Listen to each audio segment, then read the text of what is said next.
friends. Today I am going to discuss the theorizing terrorism and its causes.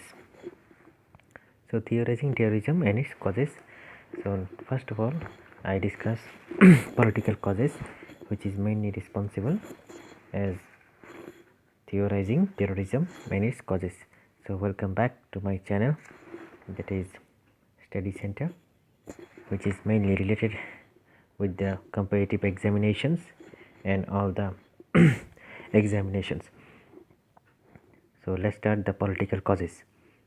Much of the literature on terrorism attends to the political causation of terrorism. Terrorism acts as a committed by some groups, communities, actors against the state with the purpose of making state negotiate or accept their political demands. Terrorism, such analysis argue, is deliberate strategy employed by the groups using violence as a weapon to convey their grievances to the state and simultaneously negotiate outcome. Moreover, by directing the violence towards the state instrument, these groups intend to expose the vulnerability of the state and the government in power in protecting the citizenry. The rub of the state is legitimacy. Perhaps the most literature and illustrative instance of this typology of terrorism is inherent in the anti-colonial movement. In the recent time, ethnic violence has emerged as a huge challenge to the state authority. The anti-colonial movements in various parts of the globe, especially in the 20th centuries, had stemmed out of the political oppression of the colonized by the colonizers. Although Marxists have theorized the colonialism as its economic system, Lenin's theory of imperialism, most post-colonial theorists argues that the colonialism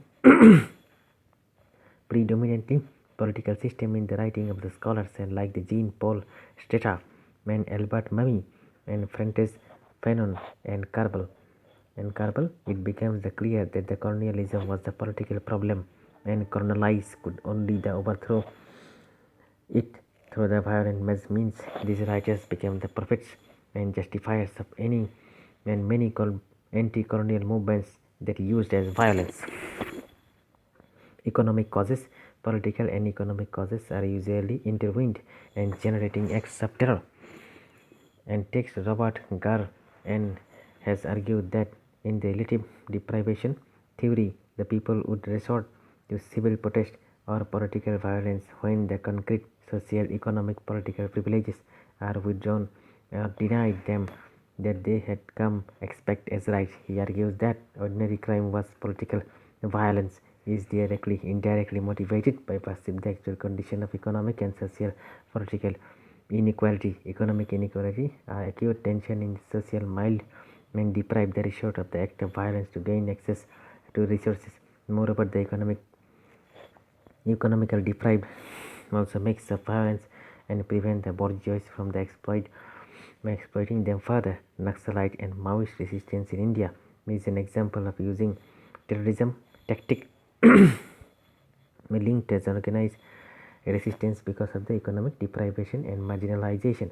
The crimes of this school, however, argued that the best in interpretation and terrorism should be most of the prominent in place of high economic inequality, such as Africa, Latin America, which is not the case.